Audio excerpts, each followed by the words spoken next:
deve ter deixado no não, Avemute. Boa noite a todos. Prazer mais uma vez estarmos juntos aqui, né, como irmãos, e que o Senhor venha falar com a gente nessa noite, por meio da palavra dele, e que a gente esteja aberto para receber essa mensagem de Deus, né, para as nossas vidas. Desculpe pela minha voz, estou um pouco fanho porque estou meio gripado, mas é uma gripe que já está passando já. Hoje eu vou falar sobre esse assunto aí, vivendo pelo Espírito. E o texto aí, se você quiser abrir na sua Bíblia, é Gálatas, obrigado, Caleb. Gálatas 5, versículos 16 até 26.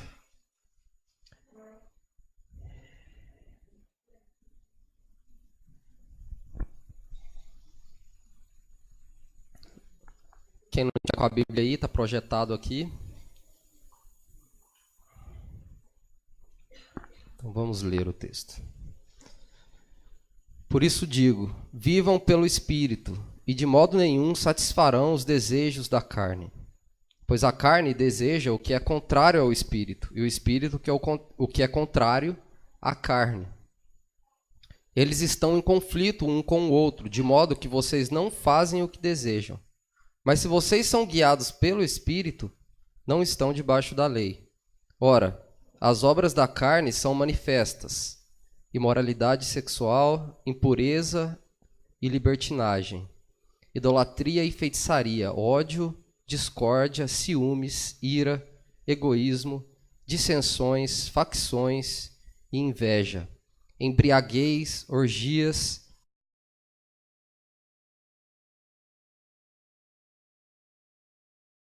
praticam essas coisas não herdarão o reino de Deus. Mas o fruto do Espírito é amor, alegria, paz, paciência, amabilidade, bondade, fidelidade, mansidão e domínio próprio. Contra essas coisas não há lei. Os que pertencem a Cristo Jesus crucificaram a carne, com as suas paixões e os seus desejos. Se vivemos pelo Espírito, andemos também pelo Espírito. Não sejamos presunçosos, provocando uns aos outros e tendo inveja uns dos outros. Vamos orar mais uma vez? Amado Deus, nós mais uma vez pedimos a Tua orientação sobre esse momento aqui, em que vamos refletir sobre a Sua palavra, sobre o que o Senhor deixou inspirado e escrito nesse livro para nós, para nos instruir, para nos ensinar, para que nós venhamos entender com mais clareza esse plano grandioso que o Senhor tem para nós, que é o plano de salvação, e como nós temos esse Espírito habitando em nós, que é o Espírito de Cristo em nós, que possibilita que nós vivamos uma vida em conformidade com a Sua vontade, ó Pai. E eu te peço, Senhor, que esse mesmo Espírito venha a atuar nessa noite aqui, em nossas vidas, na vida de cada um aqui e na minha vida também, Pai, para que a gente entenda e essas coisas não fiquem apenas no patamar do entendimento, mas também da experiência nas nossas vidas. Em nome de Jesus que eu oro. Amém. Então, só para contextualizar um pouco, esse texto está em Gálatas, né? E essa carta foi escrita com um propósito muito específico, que era o de corrigir um erro, digamos, teológico, que estava acontecendo dentro da igreja ali, no meio do povo cristão naquela época, que era o problema da circuncisão. Tinha alguns hereges na época que estavam introduzindo uma ideia falsa no meio da igreja, que era uma ideia mais ou menos assim.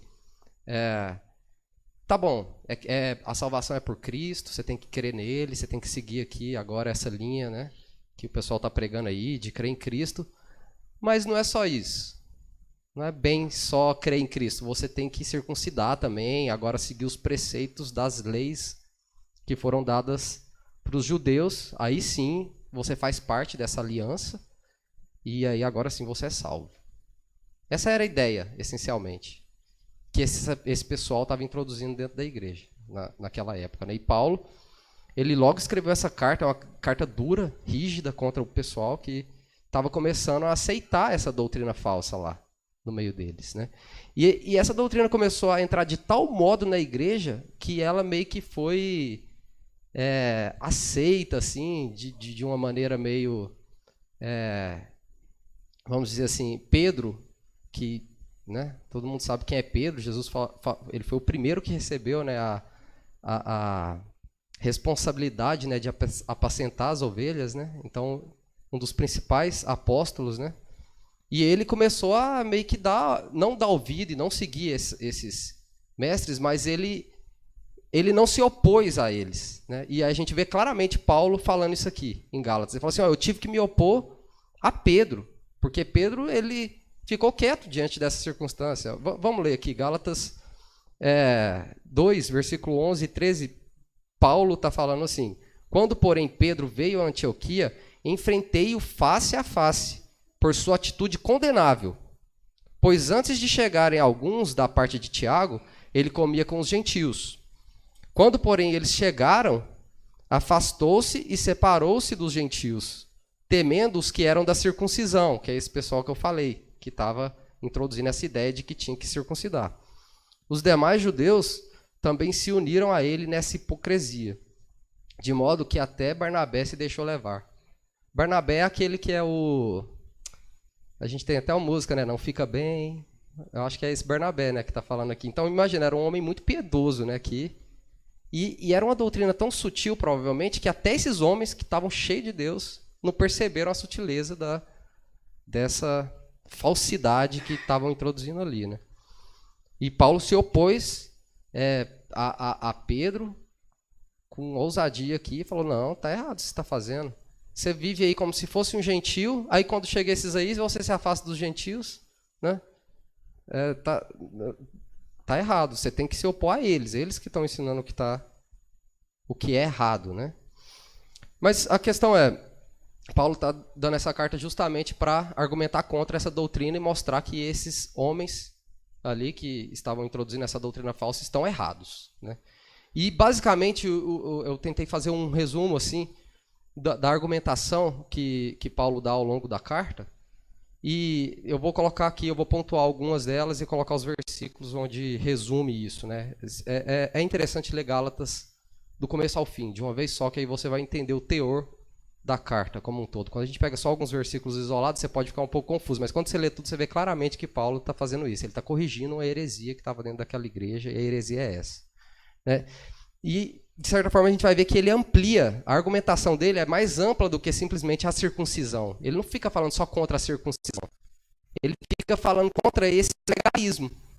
Essa ideia de que é necessário eu fazer algo mais, é necessário eu cumprir uma lei específica para poder realmente participar dessas bênçãos que Jesus trouxe, né? Então aqui, por exemplo, nesse versículo 16, ele argumenta que ninguém é declarado justo por causa da lei.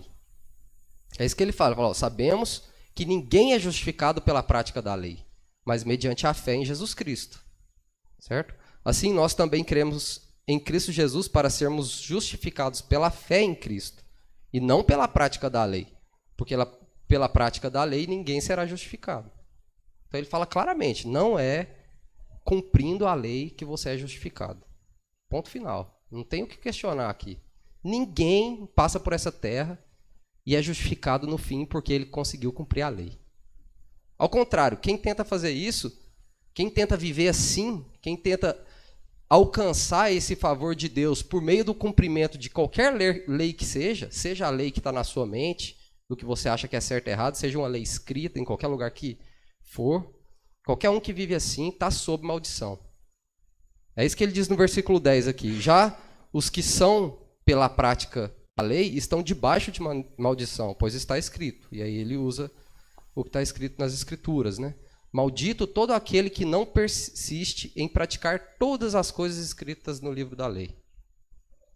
Ou seja, a lei, ela é até, digamos assim, do ponto de vista lógico, algo que possivelmente te salva, no sentido de que se você cumpre toda ela sem falhar em nada, Aí beleza, você está salvo. O problema é que a gente não consegue fazer isso. Não tem ninguém que consiga fazer isso, só Cristo fez. E a gente não consegue por causa da natureza humana, que a gente leu lá em Gálatas, e a gente vai entrar mais nisso. Ninguém consegue. Então, veja, está escrito na lei assim, ó, se você não persiste em toda, você é maldito. Então, se você quer viver pela lei, você tem que fazer tudo. Você é incapaz de fazer tudo, então você é maldito. Você não vai fazer tudo e está sob maldição. Está sob a maldição da lei. Né? Sob a maldição de não ter conseguido cumprir aqueles preceitos que foram dados. Então, esse é o segundo argumento que eu coloquei aqui. Quem tenta viver assim, quem tenta alcançar a justiça, né, de Deus por meio de um cumprimento de regras, de leis, está sob maldição. Está encerrado embaixo da lei. E a outra coisa, outro argumento curioso que ele dá aqui é o seguinte. Ele fala assim, você não pode anular ou fazer um acréscimo em um pacto que é irrevogável. Isso aí, ele está falando assim, se você fez um pacto e colocou certas regras para que aquele pacto seja cumprido e aquele pacto é irrevogável, você não pode acrescentar nada nele. O que acontece é que a promessa de salvação que Deus deu foi dada para Abraão, lá atrás, no comecinho, no primeiro patriarca. Né? E a lei só veio com Moisés 430 anos, 480 anos, eu esqueci aqui quanto tempo depois, acho que está escrito aqui.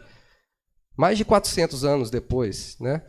Então, veja, se a lei foi dada mais de 400 anos depois e a promessa de salvação foi dada lá atrás, não tem como você pegar e acrescentar essas regras para que a salvação seja efetuada. A salvação ela é dada via promessa e incondicional nesse caso. Ele fala assim, ó, por meio de você, Abraão, eu vou abençoar todas as famílias da terra. Então você não pode vir agora, não, por meio de você, mas se cumprir esses preceitos, aí eu vou abençoar. Não tem como fazer isso. É isso que ele argumenta aqui. Quero dizer isso. A lei que veio 430 aqui está escrito, que veio 430 anos depois, não anula a aliança previamente estabelecida por Deus, de modo que venha a invalidar a promessa. Pois se a herança depende da lei, já não depende da promessa. Deus, porém, concedeu-a gratuitamente a Abraão mediante promessa. Então não tem como. Não adianta você querer falar assim, não, mas aí depois Deus deu a lei, agora tem que cumprir a lei. Não, é promessa. E a promessa foi dada a Abraão porque ele teve fé. E porque ele teve fé, foi imputado justiça. Então, a promessa depende da fé e não do cumprimento de preceitos. Isso é um fato. Veja, eu não estou falando que a lei é ruim, tá? Às vezes passa essa impressão, né? Às vezes quando a gente vai pregar em Gálatas, fica parecendo que a lei é algo ruim, né? Mas você vai ver que não.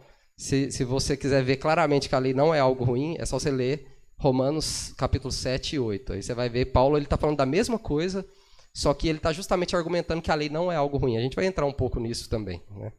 Mas vale a pena ler Gálatas e ler também Romanos capítulo 7 e capítulo 8 ao mesmo tempo, que é o mesmo assunto que está sendo tratado. Mas esse ponto, eu acho que é o quarto ponto já, né? A lei servia para evidenciar o pecado e deveria durar até a vinda de Cristo. Então, tinha um propósito específico do porquê que a lei foi dada, né? E o propósito é esse, de que ela evidenciasse o pecado do homem. No versículo 19 aí do capítulo 3, ele diz, qual era então o propósito da lei? Né? Já que tem toda essa argumentação de que a lei não faz parte da promessa, né? Ela é como se fosse um adendo que tinha um propósito à parte. Qual o propósito, então? E ele responde, foi acrescentada por causa da transgressão, das transgressões, até que viesse o descendente, e aí está falando de Jesus, esse descendente, a quem se referia a promessa, que era Cristo, e foi promulgada por meio de anjo pela mão de um mediador. Né? Então, basicamente, a lei ela tem esse propósito de evidenciar o quão pecador nós somos. Quando a gente olha para a lei, para o que Deus colocou, lá e pelo que Ele manda a gente fazer, quando a gente lê lá, que a gente tem que amar a Deus sobre todas as coisas, que a gente tem que amar o próximo como a nós mesmos, né? Quando a gente vê a gente não deve cobiçar nem os bens, nem a mulher, nem nada do próximo. Quando a gente começa a ver e quando a gente vai a fundo nessa lei, ainda mais quando Jesus ele explica a essência do que é a lei mesmo, né? Quando ele fala assim, ó, não adulterarás, não é só não ter o ato de adultério, é simplesmente não nunca olhar para ninguém com intenções impuras. Quando você começa a ver a profundidade do que é fazer a vontade de Deus, que é expressa em parte, né, pelas leis que ele deixou, aí você vê, eu sou incapaz de fazer isso. A não ser que você se engane a você mesmo, né? Estou sendo redundante aqui na frase, mas a não ser que você auto-engane, né? Você fique se convencendo de que, não, eu estou cumprindo a lei, eu estou fazendo certinho, como os fariseus faziam, dentro da sua arrogância e orgulho, né? Eles ficavam falando, não, eu sou um cara bom, eu faço, eu cumpro aqui, ó. E eles conseguiam até enganar. E enganavam, inclusive, muita gente. Enganava cidades inteiras, né? E as pessoas davam bom testemunho deles, pensando que eles cumpriam de fato a lei, mas não cumpriam, porque quando você ia para a essência do ser deles, eles descumpriam a lei em tudo, porque tudo que eles faziam era por orgulho e arrogância. Nisso eles já descumpriam tudo. Eles deixavam de pecar por causa do orgulho deles, muitas vezes. Veja, então nem quando ele deixava de pecar, ele deixava de pecar. Porque ele fazia isso por causa de um pecado maior. Era mais ou menos assim, o orgulho é um pecado muito pesado, assim, né? Porque, primeiro, todo mundo, em algum momento da vida, é orgulhoso, né? E o orgulho, ele é tão forte, é um pecado tão forte, que a gente é capaz de não cometer outros pecados porque a gente é orgulhoso. Principalmente o religioso. O religioso é assim. Porque o religioso, ele é tão orgulhoso, que aí ele fala assim, não, eu não vou fazer isso para os outros olharem para mim e ver que eu sou bom. No fundo, o que está lá no coração dele é isso. Então, ele não adultera, mas ele não adultera não é porque ele quer agradar a Deus. Ele não adultera porque ele quer ser o melhor. Ele quer ser melhor do que os outros. Tá vendo? Não adiantou nada. Para Deus isso é nada. Você descumpriu antes a lei, mesmo antes de não adulterar, você já está pecando no seu orgulho, né? Então a lei serve, na verdade, para te mostrar o quão pecador você é, né? Se você acha que você não é pecador, então você não precisa de Cristo, né? Se você acha que, quando você olha para a lei, você acha que você é o bonzão, digamos assim, né? Aquele que consegue cumprir a lei, então você não precisa de Cristo. Jesus, ele veio para o doente, ele não veio para o são, não. Se você acha que você está bem, então não precisa de Cristo. Mas saiba, você tem que cumprir toda a lei, e você não vai conseguir, porque a natureza humana está em você. E também, junto com isso, né, ela serve como tutor nesse sentido, né? Assim, a lei foi o nosso tutor até Cristo, para que fôssemos justificados pela fé. Então, quando eu olho para a lei e vejo quão pecador eu sou, aí o que eu percebo? Que eu preciso de um outro caminho, porque esse caminho não funciona. Eu não consigo. Esse caminho de cumprir a lei, eu não sou capaz de ir por ele. Então, eu preciso de outro caminho. Que caminho é esse? É Cristo. Esse caminho é Cristo. Mas, em todo esse contexto, né, que eu coloquei, surge uma questão muito natural, assim, que é o seguinte: tá bom, beleza, eu entendi, faz sentido isso aí, realmente não dá para a gente ser salvo por essa lei, mas e agora? Como é que eu vou viver? O que eu tenho que fazer para agradar a Deus? Porque eu quero viver, eu quero fazer o que é certo, né? Se não é por um modelo desses, onde eu preciso cumprir certas regras, preciso cumprir certas coisas que estão escritas aqui num papelzinho para eu poder agradar a Deus, né, ou numa pedra, né? Como é que eu faço, então? Qual que é o caminho, né? E nesse trecho que a gente leu aqui, no capítulo 5, mais para o final do capítulo 5, a partir do versículo 16, ele está respondendo isso, no fundo. Ele está falando qual é o caminho de realmente viver uma vida que agrada a Deus, né? Que agrada a Deus, mas que não é nesse molde de, eu preciso garantir a minha salvação aqui cumprindo essas regrinhas, cumprindo esses mandamentozinhos aqui que estão escritos e usando a minha capacidade interpretativa aqui, né, das Escrituras. Qual é o modo, então? E aí ele fala, por isso digo, vivam pelo Espírito, e de modo nenhum vocês satisfarão os desejos da carne. O modo é esse, vivam pelo Espírito. O Caleb falou que quando eu cheguei, o Caleb estava falando isso. A gente tem, eu acho isso uma coisa magnífica assim, que Deus fez. E é um mistério grande, né? Que é o fato da gente ter Deus na gente. A gente tem o Espírito Santo vivendo dentro da gente. E a gente precisa deixar o Espírito Santo agir, o Espírito Santo tomar as decisões. Esse é o caminho, esse é o jeito de viver. E agradar a Deus. Porque contra o que o Espírito Santo faz, não tem lei. Porque ele não vai fazer nada que é contrário a ele mesmo. Porque ele é Deus, ele é Cristo em nós. Certo? Então ele fala, vivam pelo Espírito e de modo nenhum vocês vão satisfazer o desejo da carne. Se você está vivendo pelo Espírito, se é o Espírito que está guiando a sua vida, aí você não tem como satisfazer o desejo dessa outra natureza, que é a natureza da carne. Né? Então, o curioso aí é que acaba acontecendo um embate interno entre a gente, porque não é porque o Espírito começou a habitar que a gente fica livre dessa natureza carnal. Né? A gente fica livre dos desejos pecaminosos que existem e que a carne traz o tempo todo, das obras da carne. Né? Mas é claro que se a gente deixa o Espírito nos guiar, aí sim existe a possibilidade de a gente fazer o que é certo, o que é agradável a Deus. Né? Ao mesmo tempo que se você deixar essa natureza pecaminosa tomar as decisões, aí você vai fazer o que é obra da carne, que é a obra dessa natureza pecaminosa. Né? Então, está escrito aí que existe esse embate, né, no versículo 17 e nos versículos 17 e 18. Pois a carne deseja o que é contrário ao Espírito, e o Espírito que é o que é contrário à carne. Eles estão em conflito um com o outro, de modo que vocês não fazem o que desejam. Mas se vocês são guiados pelo Espírito, não estão debaixo da lei. Está vendo que o assunto é esse, é o da lei? Né? Uma vez que você está sendo guiado pelo Espírito, não tem lei. Você vai fazer o que é a vontade de Deus. Isso é um fato. Não tem lei contra o que o Espírito faz. Né? Mas quando você está sendo guiado pelas obras da carne, aí ela vai justamente na direção oposta. Né? Existe uma força na direção oposta do que o Espírito quer que você faça. Então a carne vai ficar puxando para um lado e o Espírito para o outro. Quem domina é que decide o que você realmente vai fazer, né? E como você vai viver. Então, essas obras da natureza humana ou da carne, né, ele dá alguns exemplos aqui, né, dessas obras, né, que são essas aí: imoralidade sexual. Todo mundo conhece essas obras. Ninguém pode levantar aqui a mão e falar que não conhece, porque todo mundo tem essa natureza humana. Né? Não estou falando que todo mundo já praticou todas as obras, mas que você tem a natureza humana dentro de você e ela te impulsiona na direção dessas coisas, isso é um fato. Né? E é interessante aqui que está no plural, né? São várias coisas que a gente pode praticar uma ou outra, e não necessariamente todas. Hoje a gente pode fazer uma delas e amanhã outra, né? Mas todas ao mesmo tempo não necessariamente. Né? Eu pode fazer todas ao mesmo tempo também, mas parece um pouco exagerado. Né? Imagine alguém fazendo tudo isso ao mesmo tempo. Né?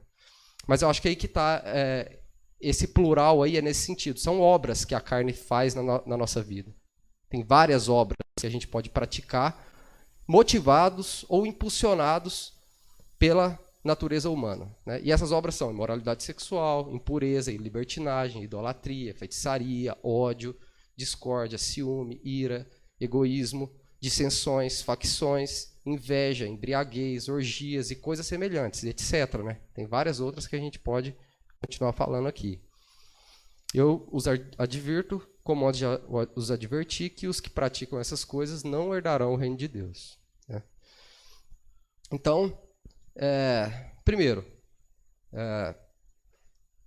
se só temos a natureza humana em nós, se a gente não tem a natureza espiritual, um fato é que a gente não vai ser salvo. Né?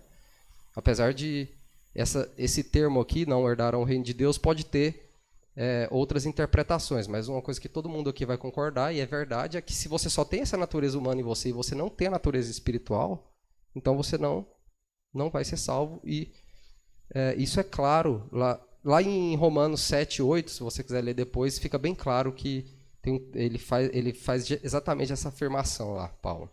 Eu acho que eu coloquei esse versículo no final, a gente vai ver. Mas o que eu quero enfatizar aqui é só isso. Se só há natureza humana em você, então não tem salvação, porque a salvação ela só existe mediante a habitação do Espírito em você. A habitação do Espírito é uma coisa que acontece simultaneamente à salvação, né? Então, se você é salvo, o Espírito está em você. E você tem a escolha de deixar ele dominar ou não a sua vida. Por isso que ele começa lá falando, deixem que o Espírito, né, ou andem pelo Espírito. Né?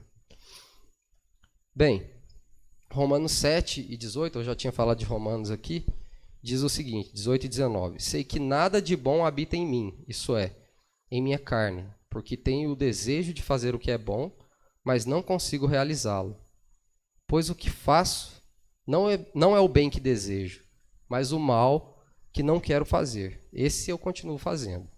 Ele está falando justamente dessa natureza humana agindo dentro da gente. Né? A gente pode ter até consciência, e aí até um incrédulo, ele pode ter até consciência do que é certo, do que é errado, ele pode ter até consciência de que o que ele está fazendo não é bom, e ele pode até desejar não fazer aquilo, mas essa natureza humana é tão forte dentro da gente que a nossa consciência não é suficiente para vencer ela. Se fosse, a gente conseguiria cumprir a lei. Mas ele fala assim, ó, o que a minha consciência diz que eu tenho que fazer, eu não faço. Eu faço o que a minha consciência... O contrário do que a minha consciência diz. Eu sei o que é errado, mas eu faço o errado. Né? Essa natureza humana ela é muito forte dentro da gente. De modo que a gente vive assim, nesse conflito, né? Interno, né? A não ser que a gente viva pelo Espírito. Se você viver pelo Espírito, aí ele domina a natureza humana. Se você deixar o Espírito agir, aí ele domina a natureza humana. Veja, agora que é no singular. Né? Ele fala assim, mas o fruto do Espírito é amor, alegria, paz, paciência, amabilidade, bondade, fidelidade, mansidão e domínio próprio. Contra essas coisas não há lei. Os que pertencem a Cristo Jesus crucificaram a carne com suas paixões e seus desejos. Veja, é interessante isso. Aqui fala o fruto do Espírito e dá várias características do fruto, né? Lembra que eu comentei lá que quando fala das obras da carne é no plural, né? Tem várias obras, eu posso fazer uma hoje, outra amanhã. Aqui não, o fruto do Espírito não é uma coisa que tem como eu escolher. Hoje eu vou amar o meu próximo, mas eu não vou ter alegria, eu vou ficar triste. Né? Ou então, não, hoje eu vou ficar em paz, mas eu não vou ser paciente, eu vou ser uma pessoa impaciente. Se você faz um e não faz outro, você não está fazendo nada, na verdade.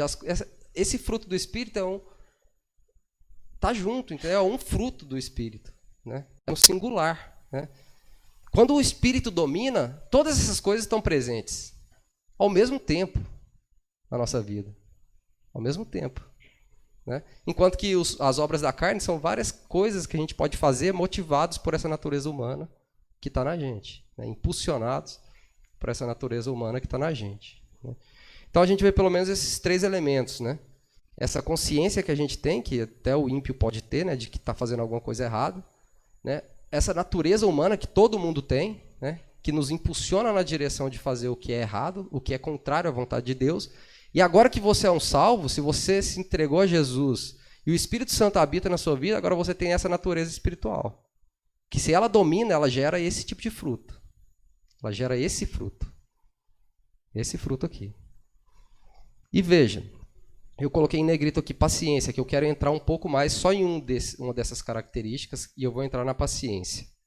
Né? E a gente vai ver o que significa ter paciência. O que significa ser paciente ou longânimo, né? Porque a palavra aqui muitas vezes é traduzida como longanimidade. Né?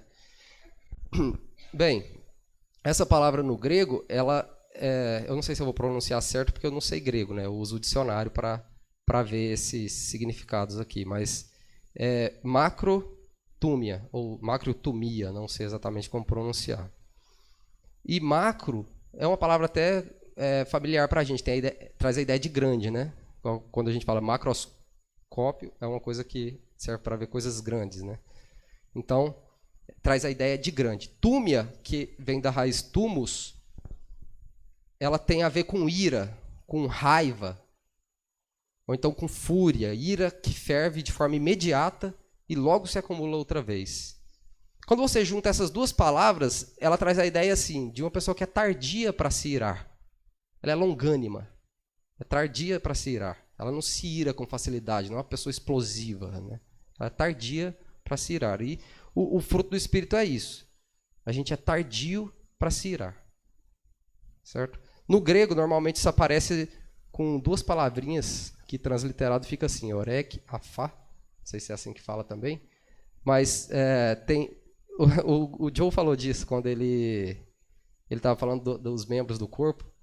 E essa palavra para longanimidade literalmente significaria nariz grande, né? Então eu acho que eu estou bem qualificado para falar disso aqui. O Edvan também.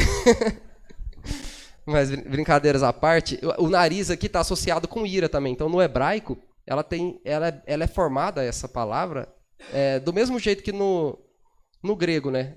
É a junção de duas palavrinhas. Uma significa nariz, que também significa ira. Eu coloquei nariz só pela brincadeira mesmo aqui. E grande, que quer dizer que é demorado, né? Que é longo, né? Então, muitas Bíblias, inclusive, traduzem essas duas palavras juntas como tardio para se irar, porque esse é o significado literal dessas duas palavras, né? Então, quando aparece a palavra paciência ali, literalmente o que Paulo está dizendo é que uma das características do fruto do Espírito é que nós somos tardios em irar. Nós somos tardios em irar, né? O meu objetivo é mostrar como é difícil a gente, de fato, pelas nossas próprias forças, pela nossa própria natureza, nosso próprio jeito de ser, como é difícil a gente ser realmente paciente. Vocês vão ver aqui como isso é algo difícil, que sem o Espírito não dá para ser paciente de fato. Não dá.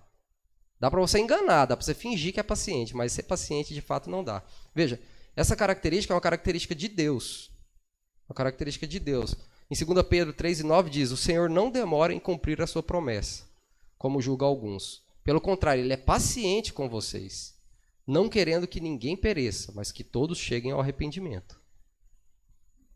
Então veja, nós só não estamos, nesse momento, sofrendo a ira de Deus, sofrendo que a gente merece, porque a gente pecou contra ele, porque ele tem essa característica, ele é paciente, ele é longânimo, né? Se Deus fosse fazer com a gente o que é justo, o que a gente merece, estaríamos todos agora condenados e perdidos, longe da presença dele, e jamais uma coisa como essa, a gente está com a Bíblia aqui na mão, podendo estudar ela, falando de Deus, orando a Deus, se comunicando com ele, jamais isso aconteceria, porque nós somos, se a gente for olhar assim, de uma maneira humana, nós somos desprezíveis aos olhos de Deus, nós somos pecadores que pecaram contra ele, mas ele é longânimo, ele foi paciente, ele suportou o pecado das pessoas até mandar Jesus, e em Jesus, que é ele mesmo, sofrer a pena dos nossos pecados. Então, ser paciente significa sofrer uma pena. Veja bem, pensa, só faz sentido eu ser paciente se alguém fez algo de ruim para mim. Se a gente perde a cabeça até quando ninguém faz nada, aí tá realmente ruim a coisa, né? Mas normalmente faz sentido eu ser paciente quando alguém vai lá e faz uma injúria contra mim, faz um mal contra mim ou contra alguém que eu amo, alguém que está próximo de mim, né? Qual que é o nosso impulso natural no momento que alguém faz isso? Raiva. Retalhar o que a pessoa fez, ficar irado, né? Aqui então, quando ele fala para a gente ser paciente, é justamente quando alguém faz um mal, você não fica com raiva. Como que eu posso fazer isso com as minhas próprias forças? Como eu posso não ficar com raiva de alguém que acabou de fazer um mal para mim? Alguém que está querendo me matar? Como Paulo estava vivendo isso o tempo todo. Ele está falando, seja paciente. As pessoas chegavam e queriam matar ele e ele não ficava com raiva daquela pessoa, porque senão ele não estaria falando para a gente fazer isso. Ele sofria o mal dos outros. A gente vai ver aqui com alegria, com gozo. Ele tinha prazer em apanhar, basicamente. Quando alguém chegava para Paulo e apedrejava ele, provavelmente ele estava sendo apedrejado e louvando a Deus. Graças a Deus eu estou passando por isso. Imagina, dá para fazer isso, humanamente falando? Mas paciência é isso.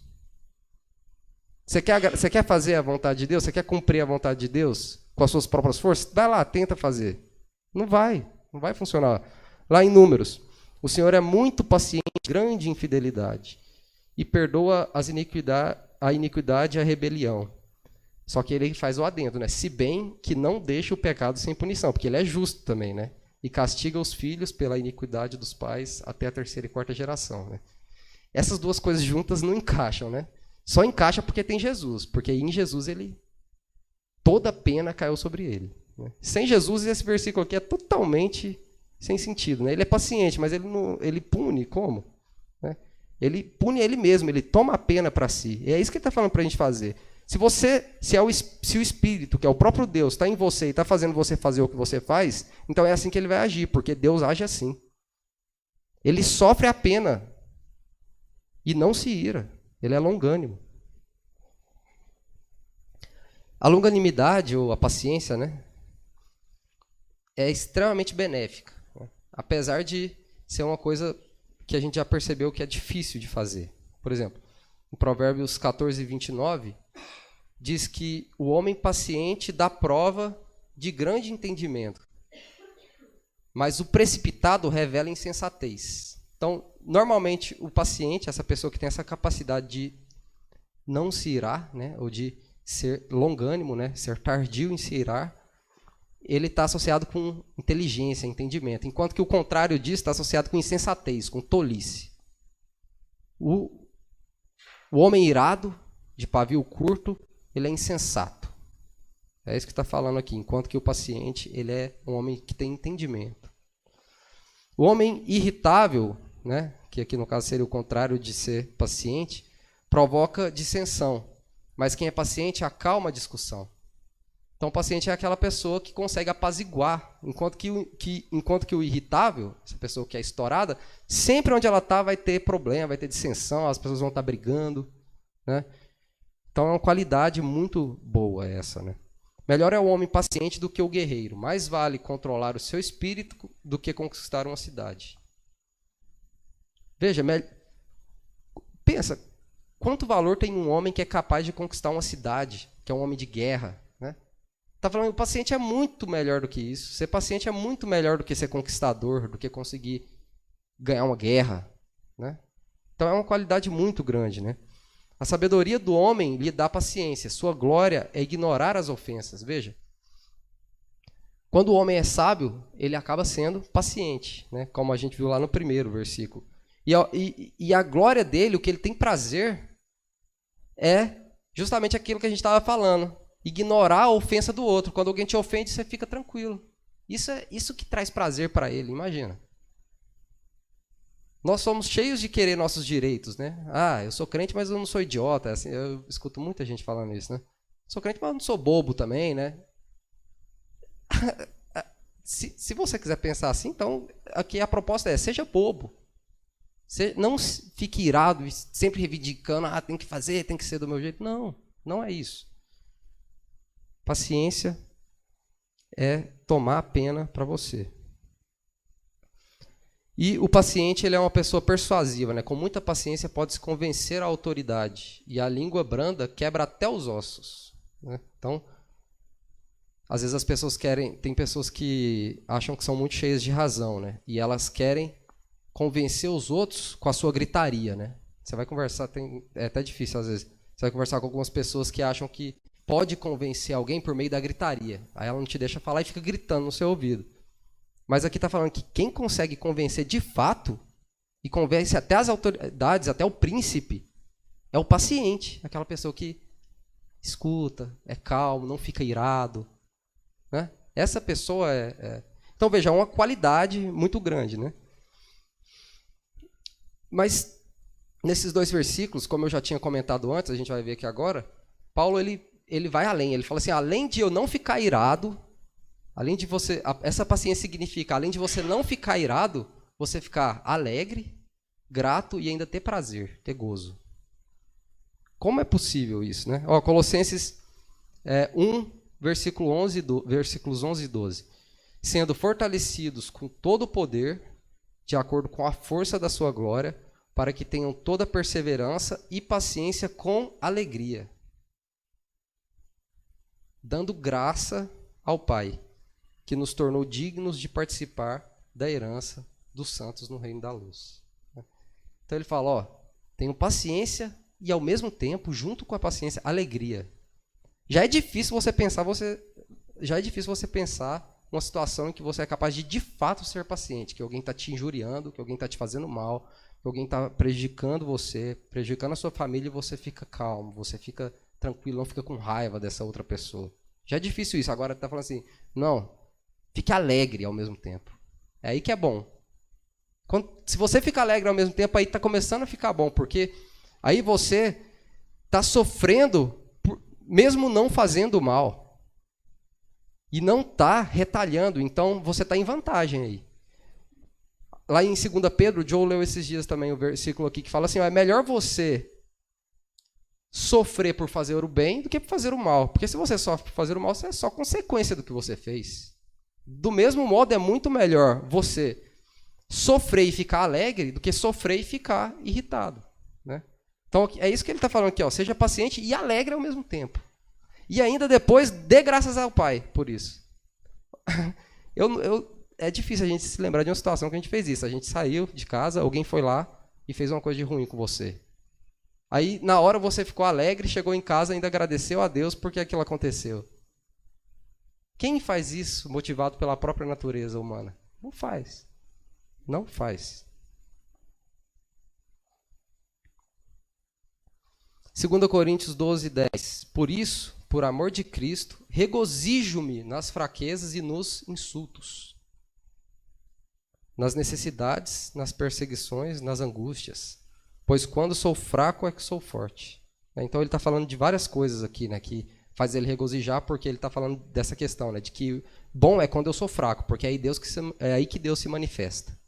É aí que a força de Deus é manifestada na minha vida. E uma dessas coisas que ele fala é, eu fico regozijante, eu me regozijo nos insultos. Quando alguém me insulta, quando alguém me faz mal, aí eu tenho prazer, aí eu tenho gozo. Porque aí sim há alguma vantagem.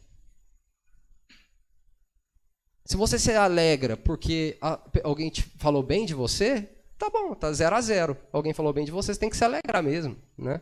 Se você se alegra porque você ganhou algo de bom, ou porque você fez uma ótima refeição, ou então porque você, sei lá, se divertiu, foi fazer algum esporte que você gosta, tá 0-0. É isso aí mesmo, você tem que se alegrar quando faz essas coisas. Se não se alegra, aí tá ruim, né?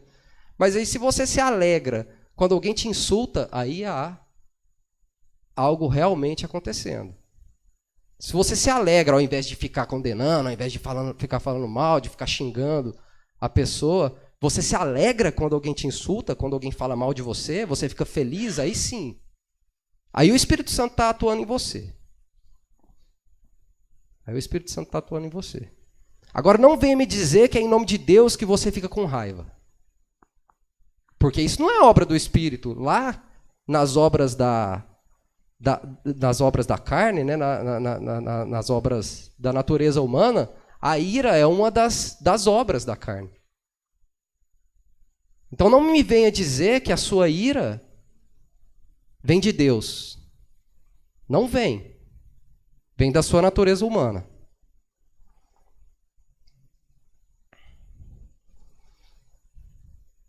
Então, essa pergunta que a gente está tentando responder desde o começo, ela é respondida com clareza aqui nesses últimos versículos, né? O que ele diz nos versículos 24 e 26 é: os que pertencem a Cristo Jesus crucificaram a carne com as suas paixões e os seus desejos. Se vivemos pelo Espírito, andemos também pelo Espírito. Não sejamos presunçosos, provocando uns aos outros e tendo inveja uns dos outros. Então, esse é o caminho. É andar pelo Espírito. É assim que a gente vai agradar a Deus. É assim que a gente vai ser capaz, né, que vai existir essa possibilidade de a gente fazer o que Deus quer. Se a gente ficar tentando fazer com as nossas próprias forças, como seguindo um rito ali, seguindo regras, você não vai conseguir. Se o esforço é seu, não vai conseguir. Você pode conseguir um ou outro, e normalmente porque você está cometendo algum outro pecado, do orgulho, normalmente. Né? Você pode conseguir deixar de pecar. Né? No fundo, você nem está fazendo a vontade de Deus. Agora, se você faz pelo Espírito, e aí não tem mérito, porque é o Espírito que faz em você, né? Como o Caleb comentou aqui, não há mérito nem na salvação e nem na ação aqui, né? Quando você faz pelo Espírito. Né? O galardão existe porque Deus é muito gracioso. Porque a gente só é capaz de fazer algo de bom porque é Deus que faz algo de bom em nós. Antes de qualquer coisa. Né? Então veja, o caminho é esse. Deixa o Espírito fazer. Né? Deixa o Espírito, vamos andar por esse caminho. Né? E para concluir, Romanos 8, versículo 9 a 11, é aquele contexto que eu falei para vocês que ele está falando do mesmo assunto. Né? Ele diz o seguinte: entretanto, vocês não estão sob o domínio da carne, mas do Espírito, se de fato o Espírito de Deus habita em vocês. Né? Tem um adendo aqui. Né? Talvez o Espírito de Deus não habita em você ainda, então não estou falando isso para você, estou falando para quem tem o Espírito de Deus. Né? E se alguém não tem o Espírito de Cristo, não pertence a Cristo, aqui ele fala categoricamente isso. Né? Se por acaso não tem o Espírito aí, então você não pertence a ele. Todos que pertencem a Cristo têm o Espírito. Não é uma coisa que vem posteriormente, né, no momento futuro, depois da conversão. Não. Se você pertence a Cristo, você tem o Espírito. E isso é afirmado com clareza aqui. Não tem como interpretar de outra maneira. Né? E se alguém não tem o Espírito de Cristo, não pertence a Cristo. Mas se Cristo está em você, o corpo está morto por causa do pecado. Mas o Espírito está vivo por causa da justiça. E se o Espírito daquele que ressuscitou Jesus dentre os mortos habita em você, aquele que ressuscitou a Cristo dentre os mortos também dará vida a seus corpos mortais por meio do seu Espírito que habita em vocês. Aqui entra o mistério que o Gary gosta muito, né? E todos nós deveríamos gostar tanto quanto ele, né? Que é o mistério da ressurreição. Só a ressurreição para a vida se você tem o Espírito em você. Não há outro caminho. Né? Não há... Todos os mortos vão ressuscitar, né, no dia do julgamento, mas para a vida são só os que têm o Espírito. E assim como esse Espírito de Cristo o ressuscitou dentre os mortos, nós podemos ter a esperança de que nos ressuscitará também, uma vez que ele habita em nós também. Né? Então, assim, a gente não pode passar por essa terra, e se alguém está aqui e ainda não tem essa certeza de que esse Espírito habita em você, né, a gente não pode passar por essa terra com essa dúvida. Né? A gente não pode, porque só há ressurreição para a vida se esse Espírito está em você. Né? Só. E somente só. Não tem outra possibilidade. Não adianta você tentar ser o cumpridor da lei. Né? Aquele que com seu braço, com a sua força, alcança a salvação. A lei é boa. A lei fala a vontade de Deus. E a gente tem que olhar para a lei, porque ela é útil para a repreensão, para a correção, porque lá a gente vê nosso pecado, a gente vê nossas falhas. Mas não é por ali que você vai ser justificado. Você vai ser justificado quando esse Espírito habitar em você. E agora que ele habita em nós, que a gente tenha essa consciência de deixar que ele haja e que ele ganhe essa guerra contra a nossa natureza humana. E se a gente deixar, ele ganha. Se a gente deixar, ele ganha, porque Deus é muito mais forte que a nossa natureza humana. O pecado já foi vencido lá na cruz. Então ele vai ganhar a guerra. Ele vai ganhar a guerra. Veja, eu só falei da paciência. Você pode ver os outros. Você não vai conseguir fazer isso se não for pelo Espírito. Então não adianta você tentar. Deixa o Espírito controlar a sua vida. E aí sim. E assim a gente vai... Aí não vai ter lei contra o que a gente faz. Porque se é o Espírito que faz, é agradável a Deus. Tá bom? Então, não saia daqui essa noite sem refletir sobre isso, caso você ainda não tenha experimentado a habitação do Espírito de Deus em você. Hoje é uma oportunidade, né? Ele talvez está falando ao seu coração aí que você ainda não experimenta disso, que ele quer te salvar, que ele quer entrar em você e controlar a sua vida. E o convite é esse, para quem ainda não conheceu a Cristo. E para quem já conheceu, todos nós que já conhecemos a Cristo, o convite é: vamos deixar que o Espírito que Deus colocou na gente domine a nossa vida, de modo que aí sim a gente vai conseguir agradar a Deus. Aí sim a gente vai conseguir agradar a Deus. Vamos parar com esse negocinho de ficar criando aquelas regrinhas e ficar tentando cumprir elas com as nossas forças. Vamos parar com isso. Já está na hora de parar com isso, né? Eu falo para mim, estou falando para mim isso, né? O crente pode cair nesse enredo aí, né? Nesse erro, né? De tentar com a sua própria força fazer o que é a vontade de Deus, mas não vai conseguir, né? É só pelo Espírito que é possível viver uma vida que agrada a Deus. Vamos orar?